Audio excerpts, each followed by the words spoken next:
Ouais, ouais, ouais. Ouais, ouais, ouais. Est-ce qu'on m'entend? Ouais, ouais, ouais. Ok. On m'entend? 1, 2, 3, 4. 1, 2, 3, 4. Salam alaikum.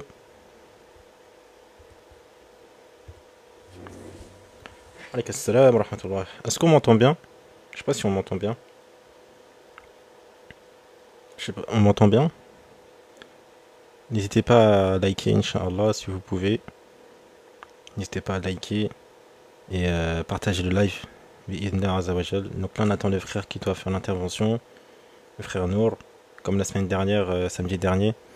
Pour parler des preuves de la véracité du prophète Mohammed sallallahu alayhi wa sallam selon les sources islamiques.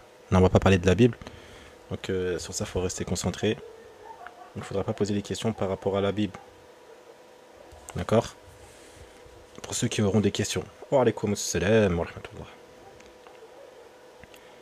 Monsieur Zizou. Donc comme je disais, il ne faudra pas poser des questions par rapport à la Bible, on va pas parler de la Bible aujourd'hui. C'est que via nos sources, parce qu'on a beaucoup d'éléments dans nos propres sources qui prouvent la véracité de notre prophète Mohammed sallallahu alayhi wa sallam. Donc la véracité de sa prophétie, qui en découle aussi la véracité de l'islam. D'accord? Donc Inch'Allah, on attend le frère. Et après, on va commencer. Donc comme j'ai dit, n'hésitez pas à liker et à partager le live. Inch'Allah, parce que... Bon, là, on fera pas 30 minutes comme la dernière fois. Là, on fera 45 minutes, je pense. Après, il y aura des questions, si vous avez des questions. Donc voilà, voilà quoi. Donc le live il est là. S'il y en a qui fait le truc. Ouais.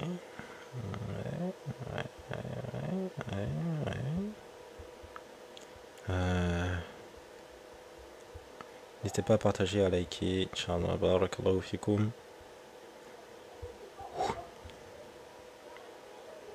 La fatigue commence à m'attraper même. Evan il est en live, tout le monde viendra dans 10 minutes. C'est pas grave, c'est pas grave. Même si on est que 3 personnes, on fera le live. Ça peut profiter aux 3 personnes.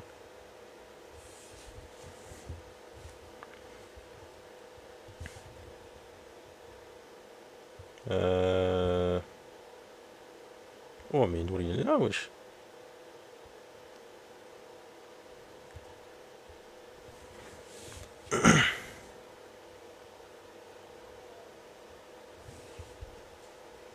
Assalamu alaikum. Ah purée, je l'entends pas, mon micro il bug, purée. Je suis obligé de me connecter en wifi. Euh... Attendez, j'arrive. J'arrive.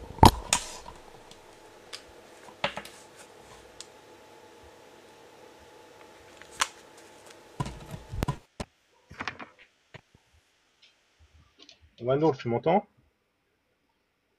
Parfaitement. Toi, tu m'entends? Ouais, je t'entends parfaitement. Bon, mon micro il bug. Alhamdulillah. Alors De attends, quoi, ton micro juste. quoi? Mon micro il bug des fois un peu, donc je dû me connecter avec le casque. Ok. Attends, je regarde juste un truc pour. Je sais pas si je me mets moi en grand ou toi en grand, mais de toute façon, on dirait on voit pas là ce qui est écrit. Mets-toi toi, mets-toi toi. Mets-toi, mets-toi. Mets-toi en grand. Comme ça, Parfait. ou, ou C'est encore bien. plus grand. Tu peux plus grand? Ouais. Vas-y. Genre je vais mettre comme as. Ah bah c'est parfait. C'est bien comme ça. Oh mais t'es tout en bas, tout ça, ça se fait pas. C'est pas grave, c'est pas grave. Ok, bah c'est quand tu veux, marhaba. Ok, bismillah wa salatu salam ala rasulillah. Alors aujourd'hui, on est dans le troisième live sur les preuves de la prophétie de Mohammed sallallahu alayhi wa sallam. Oh, bon, ça. Dans les premiers lives, on a mis un petit peu le contexte. On a vu comment était Quraysh avant l'envoi du prophète sallallahu alayhi wa sallam, qu'ils étaient dans l'adoration des idoles, qu'ils étaient dans le zina, c'est-à-dire l'adultère, le vol, etc., euh, le- l'alcool, etc., etc. Et ensuite, on a vu un petit peu comment était la situation à Médine. avec notamment les Haus et les Khazraj qui se faisaient des guerres tribales sans cesse, euh, et les Juifs justement qui attendaient un prophète à ce moment-là. Et on a vu comment avec les versets du Coran, on pouvait utiliser ça pour prouver la prophétie du prophète sallallahu alayhi wa sallam, parce que justement les Juifs, enfin Allah a descendu un verset qui leur dit dans le sens, vous attendiez un prophète. وَكَانُوا مِن قَبْلُ يَسْتَفْتِحُونَ عَلَى الَّذِينَ كَفَرُوا. Et si les Juifs justement avaient jamais entendu ça, ils l'auraient utilisé comme un argument s'ils avaient jamais parlé d'un prophète qui arrive dans le futur. Et d'ailleurs, c'est une des raisons, et c'est une des principales raisons qui a amené les Ansar à accepter le prophète sallallahu alayhi wa sallam, parce que les Juifs justement les menaçaient avec ce prophète. Attends, Donc ça, c'est la situation à Médine. Et on a vu la situation au Quraysh. Et pourquoi c'est important, on a dit, de voir quel était l'état des gens de la Jahiliya. C'est parce que le prophète sallallahu alayhi wa sallam, il a été envoyé à un peuple dans cet état, et il a réussi à les sortir de cet état à l'état des Sahaba qu'on connaît, en même pas en une vingtaine d'années. j'ai une question, Nour. Ouais, dis-moi. Est-ce que tu peux juste citer la référence du verset sur les juifs qui attendaient un prophète? Ouais, sourate 2, 97. Non, 89? sourate 2, 87, pardon. 89, 89. Ok. 89. Et Sourate 2, 89. est-ce qu'on peut prendre aussi en considération sur la tête Baqarah, verset numéro 146? Oui, bien sûr. Bien sûr, tous les versets, en fait, et tous les versets qui menacent les gens du livre, qui leur disent, vous savez très bien que justement un prophète, dans le sens que le prophète sallallahu alayhi wa sallam est véridique, etc. On peut les utiliser comme des arguments parce que justement ils ont pas réussi à trouver, ils ont pas réussi à comment dire à argumenter contre ça. Sachant, sachant que tous ces versets là où justement le prophète sallallahu alayhi wa sallam et Allah descend des versets qui viennent montrer les erreurs des gens du livre, qui viennent les menacer en leur disant ne cachez pas la vérité, ne mêlez pas le faux à la vérité, etc. Et que le prophète sallallahu alayhi wa sallam il leur ramène des arguments évidents contre eux sur leurs pratiques, sur leurs erreurs, etc. Sachant que lui de base il est très, il a aucune science des gens du livre. T'imagines quelqu'un qui connaît rien aux gens, qui connaît rien au livre, qui connaît rien à la Bible, qui connaît rien à la Torah, à l'Évangile, etc., etc. Il vient, il leur dit, voilà, dans le sens, vous n'êtes pas conforme à vos enseignements, etc. Vous attendiez un prophète, etc., etc. Et énormément de choses, de toute façon, qu'on détaillera par la suite. Mais rien que le comportement du prophète, sallallahu alayhi wa sallam, avec les gens du livre, les juifs de Médine et les chrétiens de Najran, rien que ça, c'est une preuve de la prophétie. Du coup, ça c'était, on a dit, l'état des polythéistes à la Mecque et l'état des polythéistes à Médine et les juifs de Médine. Donc là, on va essayer de prendre un petit peu chronologiquement ce qui s'est passé avant la révélation pour arriver justement à la révélation. Donc il y a quelque chose d'important qui s'est passé l'année de la naissance du prophète, sallallahu alayhi wa sallam. Est-ce que tu sais ce que c'est, Bakary? Euh, là, c'est par rapport à la lumière, par rapport au charme et tout, non? Ça, oui, c'est un élément, mais un autre événement qui s'est passé par rapport à la Mecque. Par rapport à l'histoire de l'éléphant. Voilà, exactement. Hmm. Par rapport à l'histoire de l'éléphant. Sourate 105. Donc, vous connaissez tous la sourate. N'as-tu pas vu comment ton Seigneur a agi envers les gens de l'éléphant? N'a-t-il pas rendu leur ruse complètement vaine et envoyé sur eux des oiseaux par volée qui leur lançaient des pierres d'argile et il les a rendus semblables à une paille mâchée? Ça, c'est un argument imparable. En réalité, si tu le remets dans son contexte. Parce que ce qui s'est passé, est-ce que tu peux, Bakary, résumer un petit peu ce qui s'est passé? Est-ce que tu connais un peu l'histoire? Par rapport à Par rapport à Abra. Abra, moi ce que je sais, c'est que Abra, lui, ce qu'il a voulu faire, c'est détruire la Kaaba. Il s'est rendu, D'accord. mais juste avant. Je sais que j'avais vu justement dans le Tafsir d'Ibn Kathir, il y a un des oncles du prophète sallam qui est parti les voir justement là-bas. Ouais. Et il a parlé avec justement avec le roi de là-bas. Et le roi de là-bas, il a dit qu'en gros, ouais, je vais détruire je vais détruire la Kaaba, tu vois. Ouais. Enfin, l'oncle du prophète sallam, il a dit, tu peux les détruire, mais le Seigneur d'Abraham, il va la protéger, Subhanallah. Ouais. tu vois. Et bref, après, c'est passé ce qui s'est passé, ils se sont mis en chemin pour aller détruire. Il y avait plusieurs, ils ont mis, je crois qu'il y avait plusieurs éléphants, mais il y avait le plus gros éléphant devant. Mais après, pendant un moment, je crois que l'éléphant, il voulait plus marcher. C'est ça, non? Exactement, ouais, il avançait plus. Exactement, il avançait plus. Ils ont essayé le truc, tout ça, pour qu'il avance, il voulait plus avancer. Mhm. Après, attends, ça, j'enlève les invitations. Voilà. Après, continue l'histoire après, s'il te plaît, parce qu'après, Ouais. je Donc, suis pas je sûr, je peux reprends dire des vite fait. bêtises. En gros, Ouais. on avait vu l'importance de la Kaaba. On avait vu que c'était là Oui. l'endroit justement où tous les pèlerins d'Arabie, ils venaient faire leur pèlerinage. Et on a vu que c'était un centre religieux, mais aussi commercial, parce qu'il y avait des marchés, etc. en fait. Ouais. Et Abraha, qui, lui de base, il vient d'Éthiopie, lui son origine. Mais en fait, lui, il gouvernait au Yémen. Et lui, c'était quoi son plan? Exactement. C'était de construire une même Kaaba pour attirer les gens et justement lui tirer un profit économique, religieux, etc. Mais ça marchait pas trop.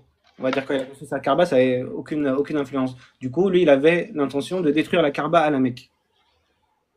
Et du coup, comme il l'a dit Bakary, il a envoyé une armée très puissante et avec notamment des éléphants, etc. pour détruire, pour détruire la Kaaba. Et il s'est passé justement le miracle qui s'est passé qu'Allah il raconte dans le Coran, où justement Allah il a envoyé des oiseaux qui lançaient des pierres d'argile sur ceux qui venaient attaquer la Kaaba. Ça, c'est un événement, en réalité, si on prend juste cette sourate du Coran et le contexte dans lequel il a été révélé, qu'on peut pas nier. Pourquoi? Parce que déjà, c'est un événement qui est récent. Parce que c'était l'année de la naissance du prophète, sallallahu alayhi wa sallam. Le prophète, quand il reçoit la révélation, il a 40 ans. Ça veut dire qu'il y a encore des gens, à l'époque du prophète, sallallahu alayhi wa sallam, qui ont témoigné de ça, qui l'ont vu. Bah tiens, regarde, non. Ouais, J'ai trouvé le texte par rapport à Ibn Kathir. Désolé de t'avoir coupé. non, pas de problème, vas-y. Euh, en fait, Abra et Abdel Muttalib se sont rencontrés justement pour avoir un accord. D'accord? Pour avoir un accord. Lorsque ce dernier vint, Abdel Muttalib, il le révéra, car Abdel Muttalib était un bel homme, de belle apparence. Abra descendit de son trône et s'assit avec lui sur le tapis. Il ordonna à son interprète de lui demander ce dont il avait besoin. Abdel Muttalib répondit qu'il voulait récupérer les 200 chameaux qu'il lui avait pris, parce qu'Abra lui avait volé lui avait pris des chameaux. Abra ordonna à l'interprète de dire: Tu m'as plu dès que je t'ai vu, mais ce respect vient de disparaître en t'entendant parler. Me demandes-tu 200 chameaux que je t'ai pris en délaissant un temple qui est ta religion et celle de tes ancêtres que je suis venu détruire? Et tu ne m'en parles même pas? Abdel Muttalib, il répond quoi? Moi, je suis juste le propriétaire des chameaux. Le temple a son propriétaire qui le défendra. Et il ne pourra pas m'en échapper. Débrouille-toi avec lui. Subhanallah. Subhanallah. Ouais. Et du coup, ouais, j'en étais sur le fait que cette histoire, en réalité, c'est un événement historique que tu peux pas nier. Pourquoi? Parce que il y avait des gens à l'époque du prophète, sallallahu alayhi wa sallam, quand cette sourate elle était récitée publiquement. Quand le prophète, alayhi sallam, il l'a utilisé comme un argument aussi.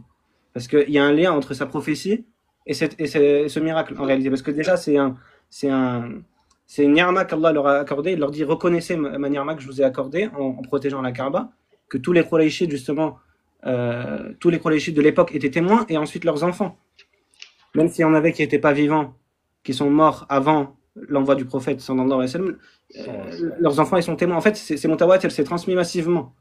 C'est un événement qui est indéniable. Et donc, déjà, rien que cet événement-là de la Kaaba, c'est un miracle que tu peux rentrer dans la prophétie de Mohammed, sallallahu alayhi wa sallam. Parce que personne, aucun des polythéistes n'a dit, c'est comme si moi demain je te dis, voilà, il s'est passé un miracle il y a 40 ans, etc. Sauf qu'il y a des gens qui ont plus de 40 ans qui vivent avec moi, et il y a les descendants, etc. etc. Ils me diraient, ben non, tout le monde sait que c'est pas arrivé. Tu vois ce que je veux dire, Bakary? Oui, bien sûr, bien sûr. Voilà. Donc voilà l'épisode justement de Surat Al-Fil. Et ensuite, deuxième élément, le prophète sallallahu alayhi wa sallam, il est né orphelin. Il est né orphelin. C'est quoi la preuve de ça, Bakary? Surat Doha. Exactement. Surat 93. Allah, qu'est-ce qu'il dit au prophète sallallahu alayhi wa sallam? Il dit wa wajadaka yatiman fa'awa. Il t'a trouvé orphelin, alors il t'a accueilli. Parce que, justement, la mère du prophète, sallallahu alayhi wa sallam, elle est morte quand il avait 6 ans. Ensuite, c'est son grand-père Abdul Muttalib, dont Bakary il a parlé, qui s'est occupé de lui, et ensuite son oncle. Le fait qu'il soit orphelin, c'est comment dire, un élément que je rajoute, mais en fait, en réalité, il a quand même son importance. Parce que le fait d'être orphelin, quand même, ça reste une faiblesse. Par rapport, justement, aux nobles de Quraysh, etc., etc., l'élite de Quraysh. Et malgré ça, le prophète, sallallahu alayhi wa sallam, il leur a tenu tête. Malgré le fait qu'il est orphelin. Et par contre, ça n'enlève pas, justement, la noblesse de sa lignée. Mais ça rajoute un élément, justement. Ok, ensuite, on part sur comment était le prophète sallallahu alayhi wa sallam avant la révélation. Là, on va rentrer dans les arguments les plus clairs. Donc, Allah dans le Coran, il dit dans Surat Yunus, dit si Allah avait voulu, je ne vous l'aurais pas récité et il ne vous l'aurait pas non plus fait connaître.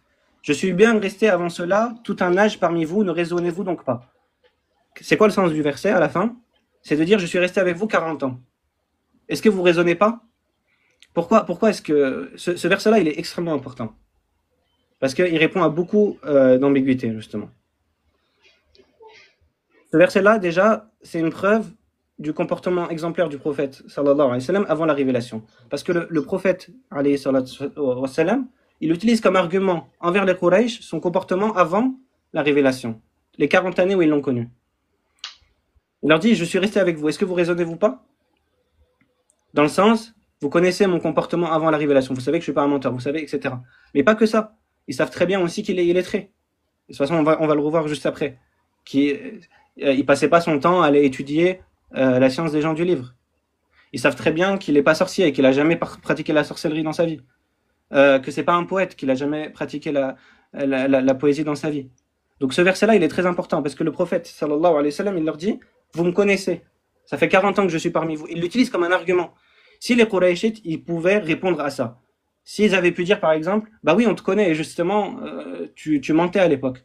Ou oui, on te connaît, justement, tu allais étudier auprès de Waraka et tout. De toute façon, on va parler de cet argument-là. Mais s'ils avaient pu dire ça, ils l'auraient dit.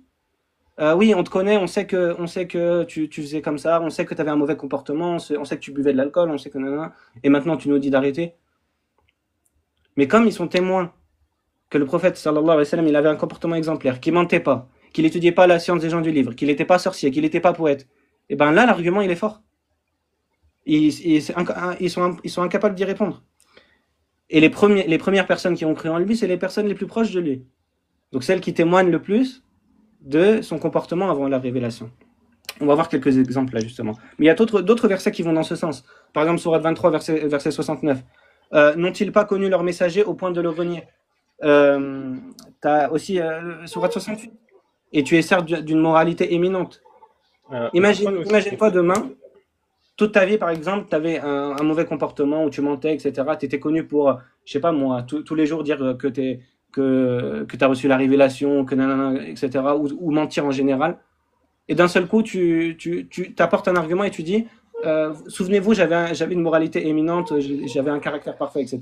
Personne ne va accepter ton argument et personne ne va te suivre. Donc ces versets-là, Sourate 68, verset 4, Sourate 10, verset 16, c'est des arguments. T'en as d'autres aussi. Tous les versets où Allah il dit Sahibukum. C'est quoi la faïda justement quand Allah il dit votre compagnon ne s'est pas égaré, etc. Bakary. La faïda, c'est que justement, c'est votre compagnon, vous le connaissez, vous savez qui il est. Mais à bord de la Sahibukum, dans Surat An-Najm, quand Allah dit votre compagnon, c'est parce que c'est quelqu'un que vous connaissez, vous avez vécu avec lui, vous savez très bien qui il est. Ça, Allah dit votre compagnon. C'est ça. C'est-à-dire, quand Allah dit votre compagnon, ça veut dire celui qui a grandi parmi vous. Et c'est un argument qu'il utilise contre eux. Il leur dit, vous le connaissez très bien, ça fait 40 ans qu'il est parmi vous. Il mentait pas, il étudiait pas la science des gens du livre, etc., etc. D'autres éléments qu'on peut noter dans les hadiths, c'est notamment ce qu'a dit Khadija radiyallahu anha quand le prophète sallallahu alayhi wa sallam il a reçu la révélation. Première chose qu'elle lui a dit, non, sois content au nom d'Allah, Allah ne te déshonorera jamais. Au nom d'Allah, tu entretiens bien tes liens de parenté et tiens un langage de vérité. Prends en charge le démuni, apporte secours aux pauvres, prodigue de l'hospitalité à l'hôte et viens au secours des gens en cas de difficulté. En gros, là, elle fait les éloges de son comportement avant la révélation. Qui se comporte bien avec l'autre, avec le pauvre, etc., le démuni, etc. Et qui mentait pas, et qu'il était véridique, etc. Ça, c'est sa propre femme qui témoigne de ça. Et elle l'a supporté durant les 13 longues années à Mecca, quand il était persécuté. Et elle avait tout à y perdre. Parce que rappelez-vous que Khadija, radiyallahu anha, elle tenait un commerce. Et le prophète, sallallahu alayhi wa sallam, justement, il s'est marié avec elle. Et pendant ces 13 années-là, il y a eu ce qu'on appelle le boycott. Ça veut dire le commerce de Khadija, radiyallahu anha, et celui du prophète, sallallahu alayhi wa sallam, il a été lourdement touché par justement l'affrontement de l'élite de Quraysh, etc. Donc ça, c'est une preuve de la sincérité du prophète, sallallahu alayhi wa sallam, parce qu'il avait tout à y perdre. Et de sa femme aussi.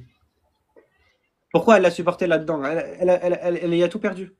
Elle a rien gagné. Hein. Et en plus, Khadija, radiyallahu anha, subhanallah, elle n'a pas vu la victoire des musulmans. Elle est morte avant. Elle est morte à la Mecque. L'année du chagrin, la 10e ou la 11e année après la prophétie. Elle n'a pas vu tout ce qui est la victoire, etc. Elle est morte et le prophète, sallallahu alayhi wa sallam, il était encore persécuté. Et pourtant, elle l'a soutenu. Et c'était la personne qui le connaissait le mieux. Et elle l'a soutenu, subhanallah, dans cette mission. Un autre élément, c'est le hadith connu entre Héraclius et Abu Sufyan. Ah oui, d'ailleurs, là, tous les hadiths que je vous cite, c'est des hadiths authentiques. Là, le premier, il était dans le Bukhari et celui-là aussi. Tu sais Bakary, quand justement Abu Sufyan, Héraclius a demandé à Abu Sufyan, justement, est-ce qu'il mentait avant de prétendre à la prophétie? Abu Sufyan, il lui a dit non. C'est ça, il lui a demandé des caractéristiques et tout spécifiques. Exactement. Et Abu Sufyan lui-même, qui était un des ennemis les plus acharnés du prophète, sallallahu alayhi wa sallam, il a témoigné que non, le prophète, sallallahu alayhi wa sallam, il mentait pas. Et qu'est-ce qu'il lui a dit, Héraclius? Il a dit, c'est impossible c'est impossible qu'un homme qui mentait pas sur les créatures, ou aux créatures, il mente sur Allah, d'un seul coup, comme ça. Et là, ça rejoint une parole de Ibn Taymiyyah qui est très importante. Ibn Taymiyyah, rahimahullah, il te dit, celui qui prétend à la prophétie, c'est soit le pire des menteurs, soit le plus véridique des véridiques. Pourquoi le pire des menteurs? Parce qu'il ment de jour comme de nuit. On m'a révélé que, on m'a révélé que, on m'a révélé que, on m'a révélé que. Comme ça, systématiquement. C'est-à-dire, il doit mentir tout le temps. Chaque jour de sa vie, il doit mentir. Il vit dans le mensonge. Ou alors, c'est le plus véridique des véridiques, c'est un prophète. Et qu'est-ce qu'il dit Ibn Taymiyyah? Il te dit, c'est impossible, ou dans le sens, celui qui n'arrive pas à faire la différence entre les deux, là, entre le plus véridique des véridiques et le plus menteur des menteurs, c'est que le plus ignorant des ignorants. Comment tu n'arrives pas à faire la distinction? Toi, tu vis avec quelqu'un pendant des années et des années et des années. Tu n'arrives pas à différencier le pire des menteurs et le plus véridique des véridiques, un prophète ou le pire des menteurs? C'est impossible. Quelqu'un qui ment H24, tu n'arrives pas à faire la différence avec quelqu'un, justement, un prophète?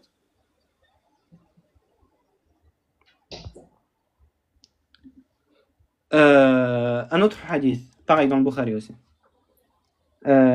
Justement, quand le prophète sallallahu alayhi wa sallam, il a reçu la révélation. Un jour, le prophète sallallahu alayhi wa sallam se rendit sur une grande place publique, au centre de la Mecque, escalada une butte et une fois dessus, il appela les gens de Quraysh. Lorsqu'il fut rassemblé devant lui, il leur dit: si je vous disais qu'un de vos ennemis se rapproche de plus en plus de vous et qu'il sera sans doute en mesure de vous attaquer demain matin ou demain soir, me croiriez-vous? Oui, répondirent-ils. Alors, poursuivait-il, je vous mets en garde contre le châtiment d'Allah si vous persistez à ne pas croire. Et dans une autre version, ils ont dit justement, Ma jarabna alayka kadhiba. Tu nous as jamais menti. C'est-à-dire, hatta la foule, le peuple de Quraysh, etc., ils témoignent, ils disent, non, tu nous as jamais menti, on te croirait. Si tu nous disais qu'il y avait quelqu'un qui arrivait pour nous attaquer, on te croirait. Pourquoi tu mentirais? Lui-même, le prophète, sallallahu alayhi wa sallam, il était appelé as-sadiqul amin. Et ça, c'est comment dire, c'est mashhour, c'est connu dans la sira. C'est transmis massivement, ça aussi. Du fait qu'il était appelé as-sadiqul amin avant la prophétie. Ça veut dire, parmi ses caractéristiques, c'était justement d'être honnête et de ne pas mentir, etc. Et d'être connu pour son honnêteté, sa loyauté, etc.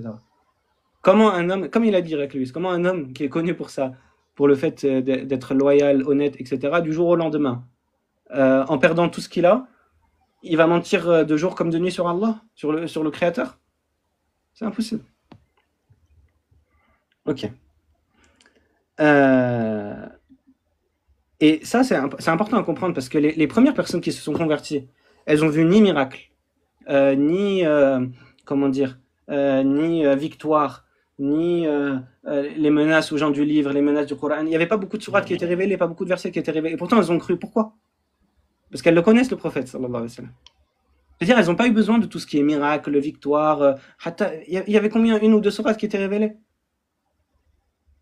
Ça veut dire le défi qui a été lancé au Quraysh, il n'était pas encore complètement, on va dire, abouti, quoi. C'est-à-dire que tu n'avais pas surat al-Baqarah, tu n'avais pas surat al-Imran, tu avais des petites sourates au début. Surat al-Qalam, surat al-Alaq, etc. Et malgré ça, ils ont cru. Pourquoi? Parce qu'ils le connaissent, le prophète. Ça leur a suffi. Tu connais quelqu'un, tu sais qu'il est honnête, loyal, tu connais son comportement, etc. Il te dit, j'ai reçu la révélation de la part d'Allah, avec son message, de maintenir les liens de parenté, la chasteté, etc., délaisser le riba, délaisser le shirk, délaisser... Là, la fitra, elle accepte naturellement ça. Donc, ils n'ont pas eu besoin de réfléchir à deux fois avant de le suivre. Et c'était les personnes les plus proches de lui. Taïb.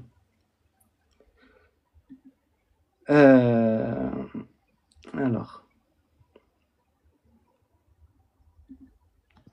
Un autre élément de comment était le prophète, sallallahu alayhi wa sallam, sa situation avant la prophétie.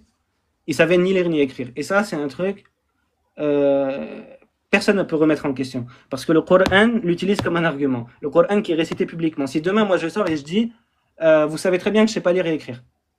Et pourtant, je vous ramène les histoires de tel et tel. Ben, tout le monde est témoin que je sais lire et écrire. On me connaît, ça fait 40 ans que je vis parmi vous. Mais pourtant, Allah, dans Surat Al-Ankabut, Surat 29, qu'est-ce qu'il leur dit?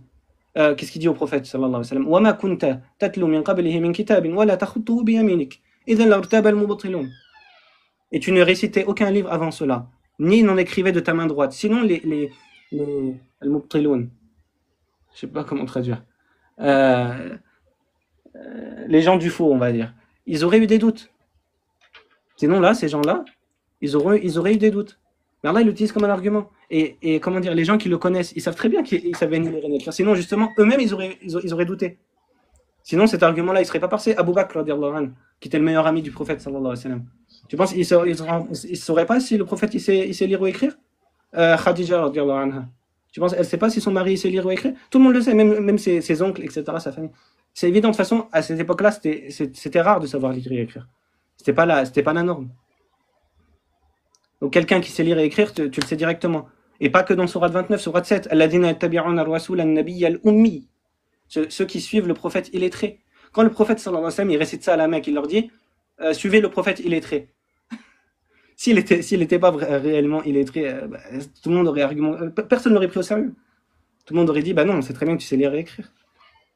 Rien que ça suffit à prouver qu'il savait pas lire et écrire. Le simple fait que ça soit dans le Coran et que ça soit un livre public utilisé comme un argument contre les Quraysh, ça suffit. Ça, c'est indéniable. T'as Surat 7, t'as Surat 62. C'est lui qui a envoyé parmi les illettrés un prophète d'entre eux.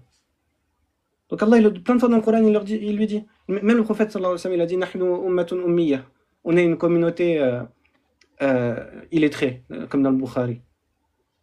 Allah, il leur dit dans le Coran, dans le sens, tu savais ni lire ni écrire. Le prophète sallallahu alayhi wa sallam, il l'utilise comme un argument plusieurs fois, et ça, on va le revoir justement avec la science des gens du livre. Allah l'utilise comme un argument contre eux, il leur dit, vous savez très bien que le prophète sallallahu alayhi wa sallam, il savait pas lire ni écrire. Maintenant, il vous défie et il vous ramène dans le sens quelque chose que vous n'êtes pas capable de contredire. Hatta la poésie. Comment on sait que le prophète sallallahu alayhi wa sallam, il pratiquait pas la poésie? Qu'est-ce qu'Allah dit dans Surat Yasin? وَمَا عَلَّمْنَاهُ الشِّعْرَ وَمَا يَنْبَغِي لَهُ إِنْ هُوَ إِلَّا ذِكْرٌ وَقُرْآنٌ مُبِينٌ وَالشُّعَرَاءُ يَتَّبِعُهُمُ الْغَاوُونَ dans Surat 26. Allah dans le Coran, il dit quoi? Il dit وَمَا عَلَّمْنَاهُ الشِّعْرَ. On lui a jamais enseigné la poésie. وَمَا يَنْبَغِي لَهُ. Et cela ne lui convient pas. Bakari, imagine-toi. Quelqu'un qui, par exemple, je sais pas moi, pendant 10 ans, il faisait de la poésie, il récitait de la poésie en public à la Mecque. Il arrive et il dit وَمَا عَلَّمْنَاهُ الشِّعْرَ. Et on lui a pas enseigné la poésie. Tout le monde dirait, mais attends, ça fait 10 ans que tu nous récites des poèmes. Comment maintenant tu dis personne t'a enseigné la poésie? Ou Allah t'a pas enseigné la poésie?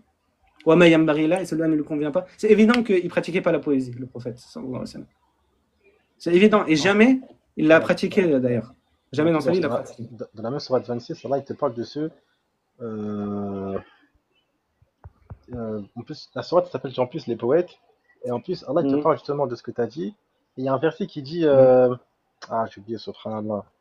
Est-ce que vous voulez que Mais après, c'est pas avec la poésie, je crois, mais Allah il te dit voulez-vous Oui, hal que les unabbiukum appre- ala man tanazzalu shayatin. Est-ce que je vous informerai sur ceux Exactement, sur qui c'est ça. les diables descendent, c'est ça?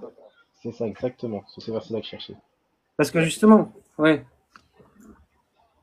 Vas-y, continue. tu voulais dire un truc, Bakary?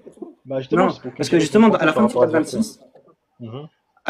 à la fin de Surat 26, Allah, il prouve la véracité du Coran en écartant les autres possibilités. Première, le fait que ce soit un enseignement des gens du livre. Qu'est-ce qu'il dit au début? Il dit euh, non, أَوَلَمْ يَكُنْ لَهُمْ آيَةً أَنْ يَعْلَمَهُ عُلَمَاءُ بَنِي إسرائيل. Est-ce que c'est pas un signe pour eux que les gens du livre le sachent? Ouais. Deuxième élément, donc ça c'est une preuve justement que ça peut venir que de quelqu'un qui a de la science. Deuxième élément, il leur dit وَمَا تَنَزَّلَتْ بِهِ الشَّيَاطِينُ وَمَا يَنبَغِي لَهُمْ. Et c'est pas les diables qui l'ont fait descendre, et ça leur convient pas parce que eux, de base, les shayatines, ils sont pas intéressés de sortir un peuple du shirk à justement la croyance Bien au sûr. prophète, au jour de la résurrection, etc., etc., etc. Et ensuite, qu'est-ce qu'il dit? Hal unabbiukum ala man tanazzalu shayatin. Moi, je vais vous dire sur qui descendent les shayatines. C'est pas sur le prophète, sallallahu alayhi wa sallam, c'est sur les poètes. Mhm. C'est Exactement, sur ouais, ceux c'est qui ça. mentent. Tu vois? Et justement, subhanallah, dans le Coran, dans ce verset-là, le prophète sallallahu alayhi wa sallam, il blâme les poètes, plutôt Allah, il blâme les poètes. Non. Il leur dit dans le sens, yattabi'uhumul ghawun. C'est les égarés qui les suivent. Si le prophète sallallahu alayhi wa sallam, il faisait de la C'est ça. poésie avant ce verset, il n'aurait aucun sens. C'est ça. Mais rien que le verset dans Surat Yasin, وَمَا عَلَّمْنَاهُ الشَّعْرَ وَمَا يَنبَغِي لَهُ. Le prophète sallallahu alayhi wa sallam, il récite publiquement, il leur dit, dans le sens, personne m'a enseigné la poésie. Bah, c'est fini, ça veut dire qu'il a jamais fait de la poésie. Sinon, personne ne va le suivre. C'est logique, subhanallah. Taïeb. On continue par rapport justement à la science des gens du livre. Plusieurs fois, Allah dans le Coran, il dit au prophète sallallahu alayhi wa sallam, il te dit, voilà les récits de l'invisible que nous t'en racontons. Et pourquoi les récits de l'invisible? Parce que les gens ne le connaissent pas. Ne connaissent pas cette histoire. Certains ne connaissaient même pas le nom des prophètes Youssouf. Le simple fait de mentionner Nouh, Youssouf, etc., des noms comme ça, rien que ça, c'était déjà miraculeux. Mais que dire si tu mentionnes leur histoire? Que dire si tu mentionnes les détails de leur histoire? Que dire en plus si tu corriges les erreurs des livres anciens et que tu rapportes des fawaïd et des enseignements spirituels par rapport aux histoires des anciens? Et ça, c'est la preuve justement que les Qurayshites, ils connaissaient pas ces histoires. Parce que demain, si je te dis, Bakary, si je te dis, je te raconte quelque chose, je te dis, voici les récits de l'invisible qui me sont racontés, et que toi, tu connais cette histoire, l'argument, Ouais, il a aucun sens. Si tout c'est le monde ça. connaît l'histoire, tu penses qu'ils iraient pas, mais tu dirais, bah non, c'est pas vrai, c'est pas de l'invisible. Nous-mêmes, on Non, en connaît gros, ils auraient l'histoire. dit, ouais, en gros, tu Qu'est-ce nous que tu nous rapportes des choses racontes? en gros, tu nous rapportes des choses qu'on connaît déjà. En quoi, tu Et vois? même les gens qui vont me suivre. Imaginons par exemple quelqu'un, je lui dis, toi, par exemple, tu vas jamais me suivre si tu sais très bien dans le sens que cette histoire, tu la connais, je la connais, dans Oui, le sens, il n'y a rien. Pourquoi je vais être. En plus, c'est pas que ça, je vais être persécuté, je vais être c'est ça. maltraité, etc. Et on verra dans Tu le mets ta prochain vie en live jeu. les En fait, persécutions. tu mets ta vie en jeu, en fait. Tu mets ta vie en jeu alors que tu sais que l'argument ne tient pas. Ça n'a aucun sens. Et Inch'Allah, on verra dans le prochain live un peu une partie des persécutions que les croyants et que le prophète sallallahu alayhi wa sallam a vécu. Parce que c'est très important. Parce que ça, c'est une preuve claire de la sincérité de ceux qui l'ont suivi, et du prophète sallallahu alayhi wa sallam. Taïeb, du coup, par rapport à la science des gens du livre. Allah, dans Surat 11, dans Surat Al-Hud, il dit Tinka min anba'il ghaybi nuhiha ilayk. Ma kunta ta'lamuha anta wa la qawmuka min qabli hadha. Voici les récits de l'invisible que nous te racontons. Tu ne les connaissais pas, ni toi ni ton peuple. Mais si le peuple le connaissait, il aurait dit ben non, c'est pas vrai. Je veux dire, ça n'a aucun sens. Si tous les gens de Quraysh connaissent l'histoire de Nouh, l'histoire de Moussa, l'histoire de Youssouf, l'histoire de Younous, etc., ce verset, il n'aurait aucun sens. Personne ne le suivrait. Personne ne le prendrait au sérieux. Mais le fait que ces histoires-là, elles n'étaient pas connues de l'époque, c'est une preuve suffisante, justement, que c'est quelque chose que les Qurayshites ne connaissaient pas. Maintenant, certains, ils vont te dire, à Mecca, il y avait Waraqa, il y avait, etc. Déjà, les personnes qui était, on va dire, sur la religion Hanif,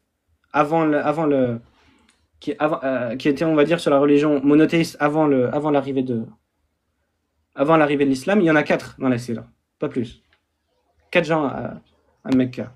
T'as Zayd ibn Amr ibn Nufayl. Lui, c'était justement un monothéiste. T'as Waraqa ibn Nawfal. T'as Ubaydullah ibn Jahsh. Et le quatrième, j'ai oublié, c'est Uthman quelque chose. Le seul qui était vivant et qui a rencontré le prophète sallallahu alayhi wa sallam, c'était Waraqa ibn Nawfal. Zayd ibn Amr ibn Nufayl, son fils Saïd, c'est un des 10 promis au paradis. Mais il est mort avant la révélation. Et les deux autres, si Ubaydullah ibn Jahsh, lui, il s'est converti, il a émigré en Abyssinie. Et le quatrième, Uthman, il était exilé, donc il est parti. Il n'a jamais rencontré le prophète, sallallahu alayhi wa sallam, après la révélation, ou même avant. Ces 4 personnes-là. Déjà, premier élément, Waraqa, il ne connaissait pas le prophète, sallallahu alayhi wa sallam, avant de recevoir la révélation, c'est écrit dans le hadith.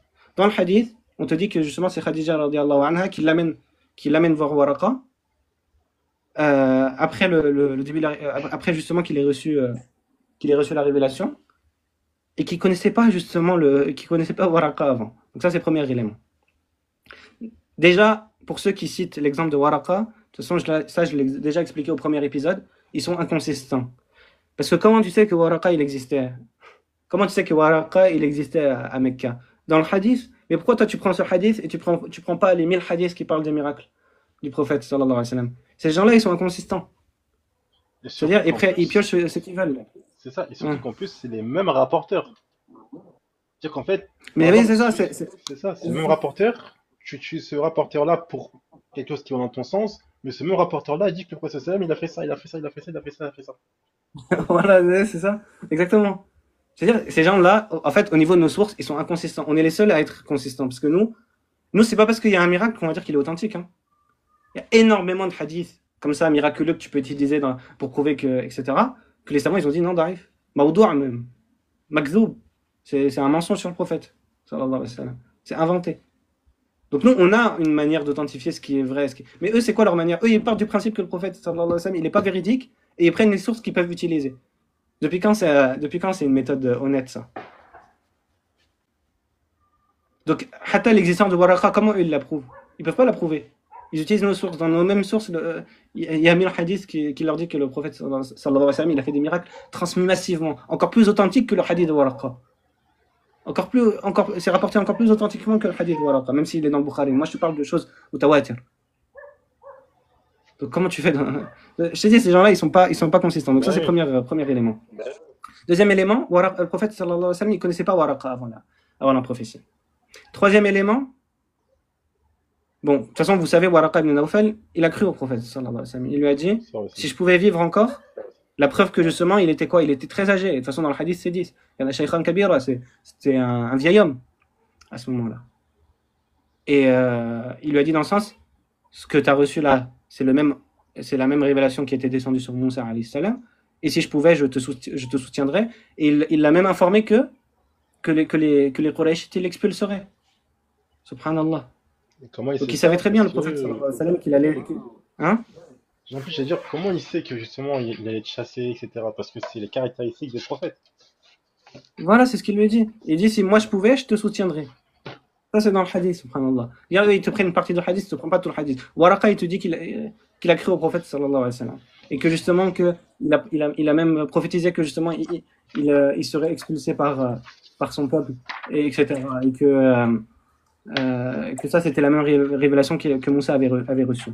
Mais un autre élément, c'est que Waraqa, il est mort juste après très peu après le début de la révélation. Et ça, c'est une des forces. Et là, tu vas voir pourquoi le Coran, le fait qu'il soit descendu graduellement, rien que ça en soi même, c'est une preuve que le prophète sallallahu alayhi wa sallam, il est véridique et qu'il n'est pas enseigné. Parce que si par exemple quelqu'un il ramène un livre comme ça, d'un seul coup, écrit de A à Z, bah, c'est un peu ce qu'il a fait là, Joseph Smith. là, le prophète des Mormons, il a ramené un livre comme ça. Il a passé un temps à l'écrire, ensuite il l'a ramené, tu vois. Mais le Coran, il descend graduellement. Et ça, c'est une force, parce que ça prouve qu'il n'est pas enseigné. Parce que pour qu'il soit enseigné, c'est-à-dire que son enseignant, il doit être avec lui tout le temps, pour répondre aux ambiguïtés, etc. Et pour que ça reste au même niveau d'éloquence. Et ça, rien que ça, c'est un argument pour dire que le Coran, c'est pas un enseignement d'un être humain.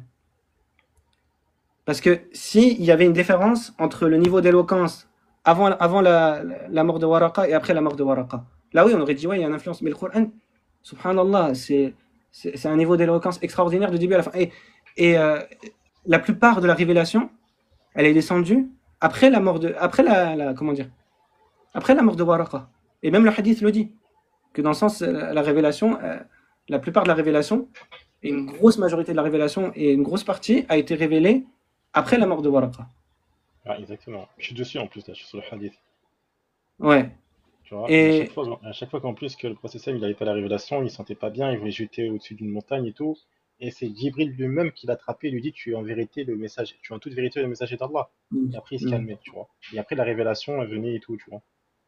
ouais, subhanallah. Et ça aussi, c'est une ambiguïté que certains utilisent. Mais Ouais, déjà dans le hadith, et ça, les gens n'arrivent pas à comprendre, c'est pas parce que c'est dans le hadith narré dans le Bukhari que ça fait partie, justement, que ça a le même isnad et que c'est authentique. Parce que là, justement, le Zuhri, celui qui rapporte ce récit-là, ouais. il te dit justement que Balagani, ça veut dire on m'a rapporté qu'il ne cite pas d'isnad. Et Voilà. donc, ça, c'est C'est pas que- rejeté de voilà. base.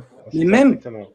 mais même si on admet l'authenticité de ça, en réalité, c'est une preuve de véracité. Pourquoi? Parce que quelqu'un qui ment, quelqu'un il sait c'est un menteur. Il fait ça pour le pouvoir, pour ce qu'ils disent, pour la richesse, etc. Est-ce qu'il va tenter de se suicider? Voilà. S'il est là pour ça.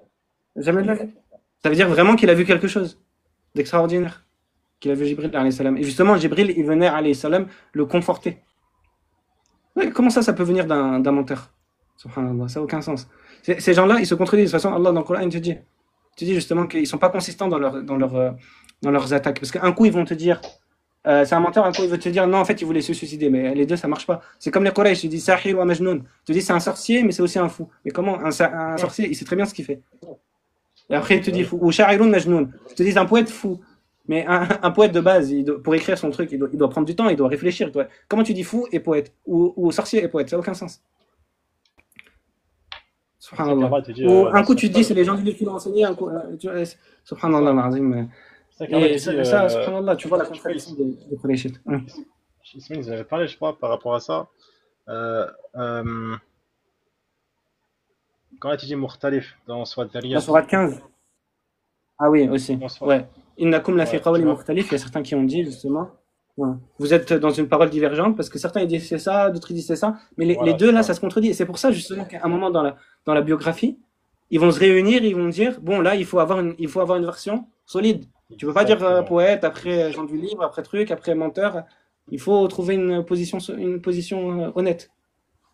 Et donc là, ils vont décider sur justement dans Surat Mudaththir. Ce n'est que de la sorcellerie.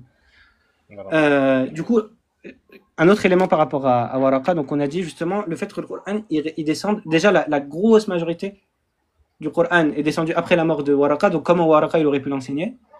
Et autre chose, attends, qu'est-ce que je voulais dire?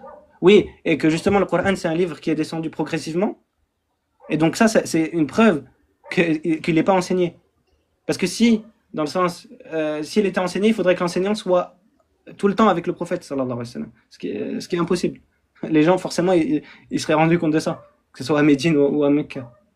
Donc il y a ça aussi. Un autre élément, c'est que les Quraysh, ils n'ont pas utilisé cet argument. C'est-à-dire, les Quraysh, ils auraient pu dire, mais attends, Waraqa, on connaît, c'est etc., un membre de la famille de Khadija, radiyallahu anha, c'est lui qui t'a enseigné. Mais jamais ils ont utilisé l'argument. Qu'est-ce qu'ils ont dit au contraire? Dans Sourate 16, verset 102, ils ont dit وَلَقَدْ نَعْلَمُ أَنَّهُمْ يَقُولُونَ إِنَّمَا يُعَلِّمُهُ بَشَرٌ لِسَانُ الَّذِي يُلْحِدُونَ إِلَيْهِ أَعْجَمِيٌّ وَهَذَا لِسَانٌ عَرَبِيٌّ مُبِينٌ. Allah dans le Coran, qu'est-ce qu'il dit? Il dit et nous savons ce qu'ils disent, que c'est un être humain qui lui enseigne. Déjà, le fait qu'ils disent que c'est un être humain qui lui enseigne, ça prouve quoi? Ça prouve qu'eux, ils n'ont pas cette science. Le fait qu'ils disent que c'est quelqu'un d'autre, Même dans Surat Al-Furqan, le fait qu'ils disent c'est tel qui lui enseigne, c'est tel qui lui enseigne, c'est tel qui lui enseigne, c'est la preuve qu'eux, ils n'ont pas cette science. Donc ça, rien que ça, c'est une preuve du miracle du Coran. Parce que sinon, si c'était quelque chose que eux, ils avaient accès, ils n'auraient jamais utilisé cet argument. Mais le fait qu'eux, ils n'ont pas ces histoires, ils n'ont pas cette science des gens du livre, c'est pour ça qu'ils ont dit justement c'est quelqu'un qui lui enseigne. Parce qu'eux-mêmes, ils ne peuvent pas trouver. Donc rien que ça, en fait, dans l'accusation des Qurayshites, il y a une preuve de la prophétie. Dans l'accusation, c'est quelqu'un qui t'enseigne, il y a une preuve qu'eux, ils ne sont pas capables d'avoir cette science. Donc ça, première chose. Et le verset, qu'est-ce qu'il dit? Il dit, justement, c'est un être humain qui lui enseigne. Celui qui est désigné, sa langue, justement, elle est étrangère. C'est-à-dire, en gros, qu'est-ce qu'Allah dit dans le Coran? Ils ont dit, en gros, il y a quelqu'un qui enseigne au prophète, sallallahu alayhi wa sallam. Allah, qu'est-ce qu'il répond? Il dit, mais attends, cette personne-là, de base, elle parle même pas arabe. C'est une personne étrangère. Ah, ça fait 45 minutes déjà? Eh oui, Ok. mais t'inquiète, continue ton propos, t'inquiète. Ok. C'est-à-dire, de base, cette personne-là, elle parle, et les tafassirs et les hadiths, ils te disent, en fait, cette personne-là, c'était un esclave romain, un jeune, c'est-à-dire un jeune, je sais pas moi, 15-16 ans, qui est esclave, qui a été rapporté de l'étranger, et le prophète, sallallahu alayhi wa sallam, il lui a enseigné. Il essayait de lui enseigner, en tout cas.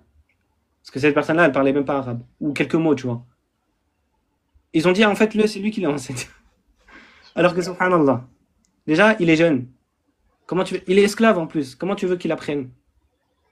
De deux, subhanallah, comment, subhanallah, tu enseignes à quelqu'un avec cette science, cette éloquence et cette précision, de base, tu parles même pas la même langue que lui. Toi, essaye d'aller parler à quelqu'un, subhanallah, de qui tu parles deux, trois mots de la langue, et essaye de lui expliquer la science ou les récits des prophètes.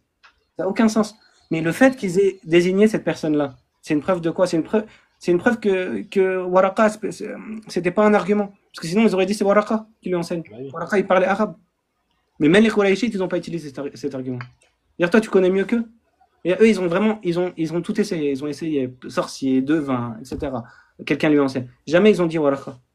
Parce qu'ils savent très bien que Waraqa, c'est impossible. Il est mort dès le début. C'est impossible que ce soit lui qui lui enseigne. Je rajoute encore un élément.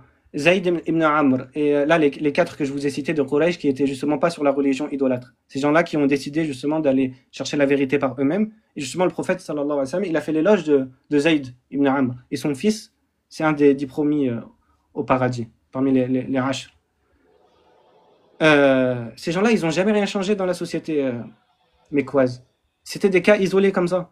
C'est-à-dire aucun d'eux là, il a réussi à ramener les Qurayshites du shirk. Là, les quatre ensemble, ils se connaissaient en plus. Ils n'ont jamais réussi à ramener justement les polythéistes de la Mecque ou à changer, ou apporter 1/10000000 de ce que le prophète sallallahu alayhi wa sallam il a fait en 20 ans. En fait, rien que ça, c'est une preuve de la prophétie. Parce que ces gens-là, admettons, déjà ces gens-là, ils n'avaient pas justement une science énorme non plus. Hein. Zayd ibn Amr, il y a un hadith qui dit il aurait aimé savoir comment il a invoqué Allah pour lui montrer montre-moi comment t'adorer, subhanallah. Et ces gens-là, certes ils étaient sur le tawhid, etc., mais ils n'avaient pas les détails de la législation, etc., que le prophète sallallahu alayhi wa sallam a rapporté. Mais en plus de ça, ils ont pas réussi à changer la société mécoise. Le prophète sallallahu alayhi wa sallam, il a changé la face du monde, de la terre, en 20 ans. Ces gens-là, ils ont rien, c'était des petits cas isolés comme ça, ils voyageaient, ils étaient exilés. Ils n'ont rien fait.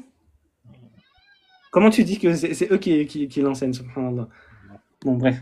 Ok. Attends, je vais voir si je peux pas rajouter un élément avant qu'on arrête.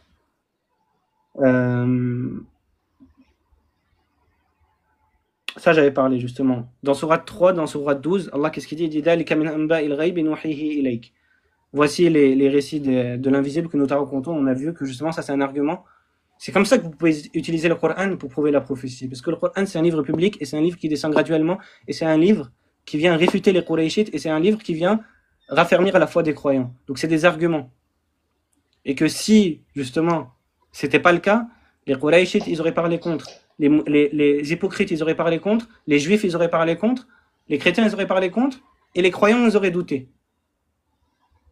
Et comme ça, subhanallah, ça c'est une preuve suffisante, subhanallah, que justement les Qurayshites ne connaissaient pas la science des gens du livre. Et je pense que...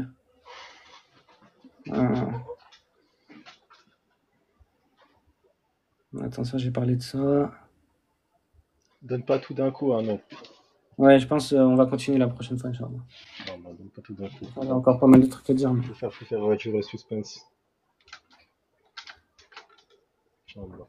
S'il y a des frères qui ont des questions, 5-10 minutes, Inch'Allah, après on coupe.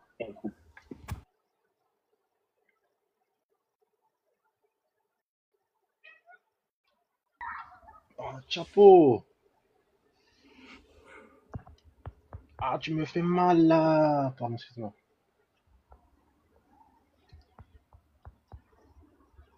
S'il y a des frères qui ont des questions sur le thème, hein, sur le thème. Est-ce que tu annonces les prochains lives dans tes stories? Je les mettrai dans mes stories à moi. Inch'Allah, dans mes stories à moi, je mettrai Inch'Allah. Et pour MVRN, Inch'Allah, Nour, après je t'enverrai un message privé, tu me diras si c'est ok pour toi ou pas. Et Inch'Allah, le live, pour ceux qui veulent une rediff, je vous tiendrai au courant, Inch'Allah. Et comme ça, pour ceux qui veulent des récaps, je mettrai le lien dans mon YouTube, un lien YouTube dans ma bio TikTok, Inch'Allah.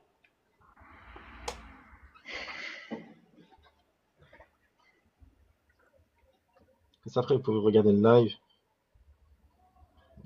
qui est enregistré. Demande à frère Nour qu'est-ce qui répond au fait que les Juifs auraient pu l'en informer. Ok.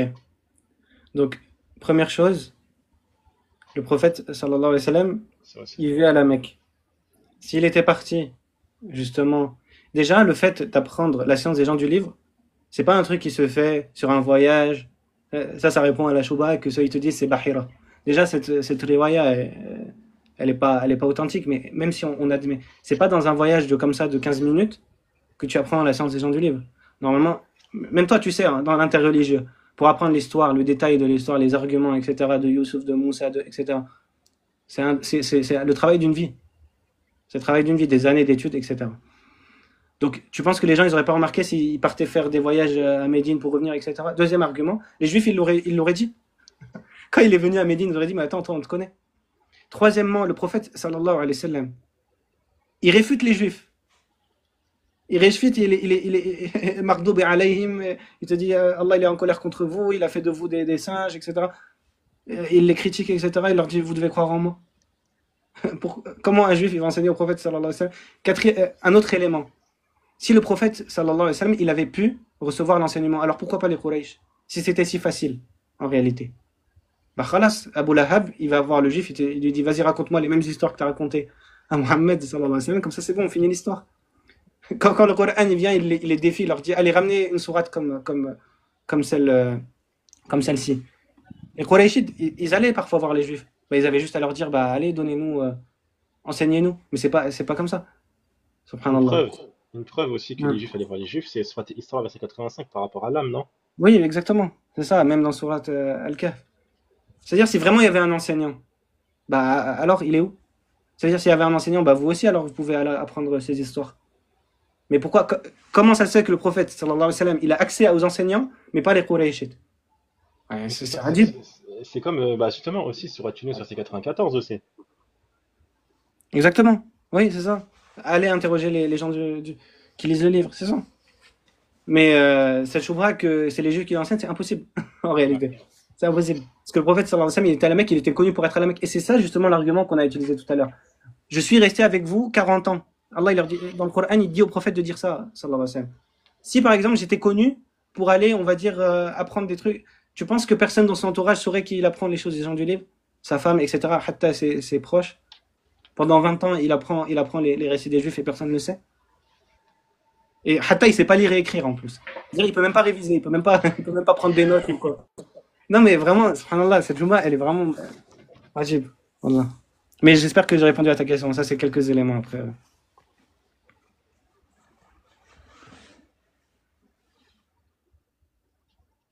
Oui, ça, les miracles, en plus, un frère, ça, c'est en plus, bien sûr. Bien sûr.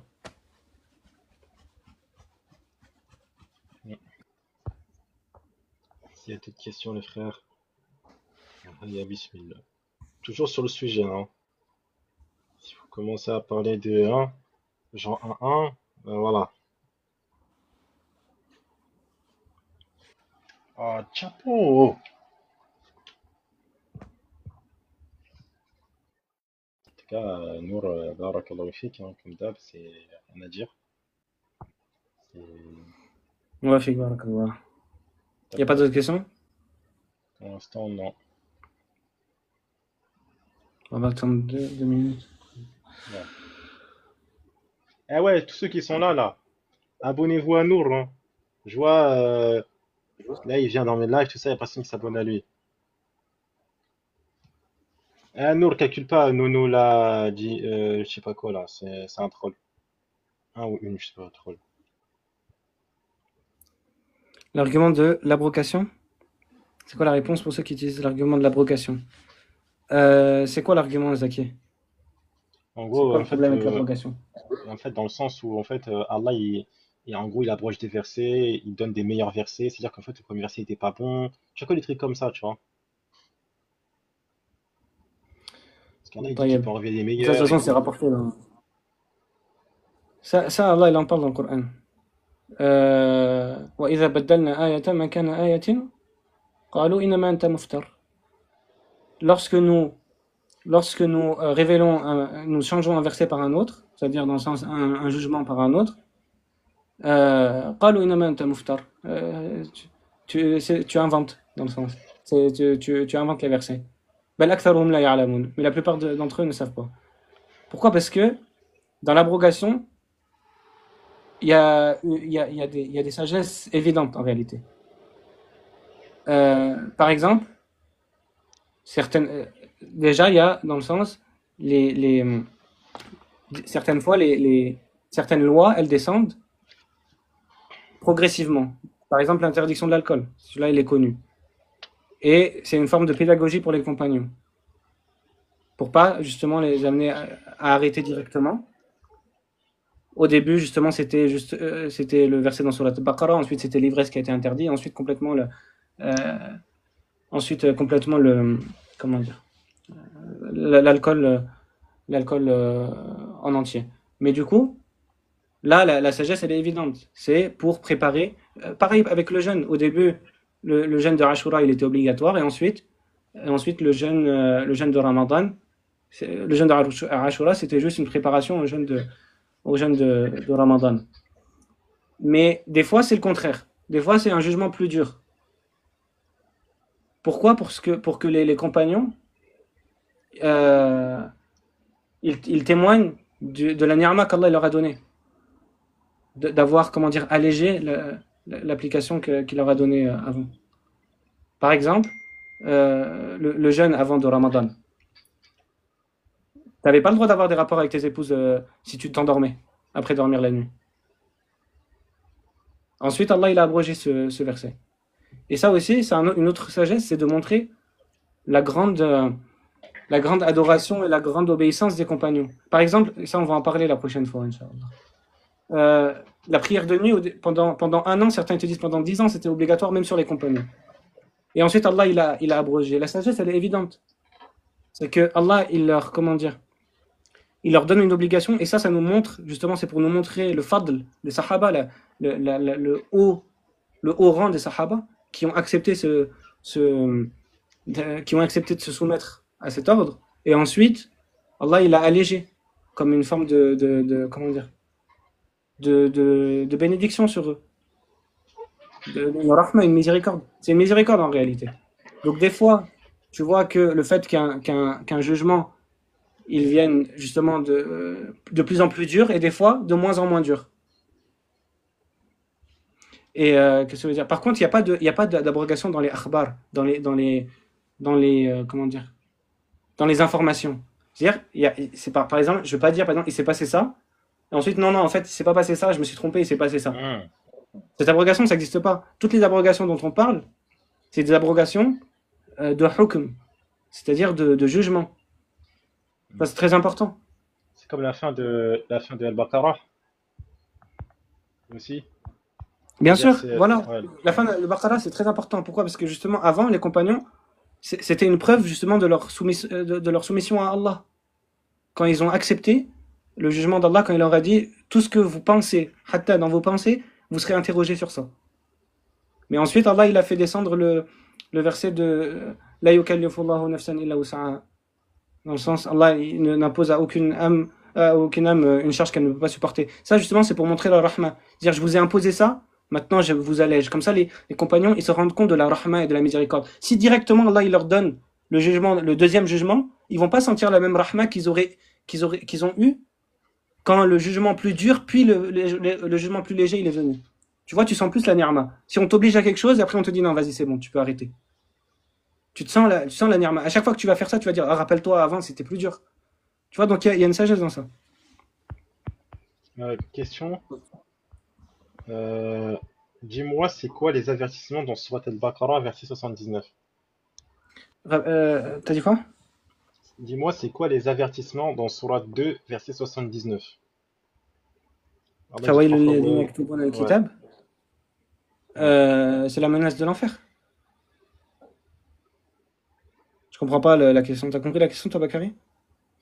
Euh, C'est par Dis- rapport au verset sur ouais, c'est la quoi? fin des Ouais, situations. en fait, C'est quoi la question? Je comprends ouais, pas. Shen Lu Ohan. C'est par rapport à Al-Wail, c'est ça? Malheur donc à ceux qui leur propre main composent un livre, etc. et tout. Ouais, certains ils te disent c'est une vallée en enfer, d'autres ils te disent c'est une Ouais, menace au sens général. c'est ça. Ouais, donc en fait, l'avertissement ici, c'est soit, enfin, ouais, c'est soit une menace, ou soit aïe, soit c'est pour aller en enfer, aller en enfer. Et par exemple, le Wail, je vais le retrouver aussi dans Surat Zariyat, dans Surat Maroun, dans Surat Maroun, Fawailul lil Musallin. Cheikh Al-Uthaymin dit ici que c'est pas la vallée en enfer, ici c'est la menace. Allah, il menace ceux qui sont négligents dans la prière. Hmm. Ça va dépendre des contextes. Attends, Mais il y a une autre question avant de. Parce qu'après, c'est la prière. ouais, pour l'instant, j'ai pas l'impression. Oui. J'ai pas l'impression. Mais de toute façon, t'inquiète. Donc, Inch'Allah, on relancera la semaine prochaine à la même heure, 20h30. Inch'Allah. Je te laisse faire la clôturation. سبحانك اللهم ربنا وبحمدك أشهد أن لا إله إلا أنت أستغفرك وأتوب إليك الله أعلى وأعلم وبالله التوفيق السلام عليكم ورحمة الله وبركاته Salam wa rahmatullahi wa barakatuh.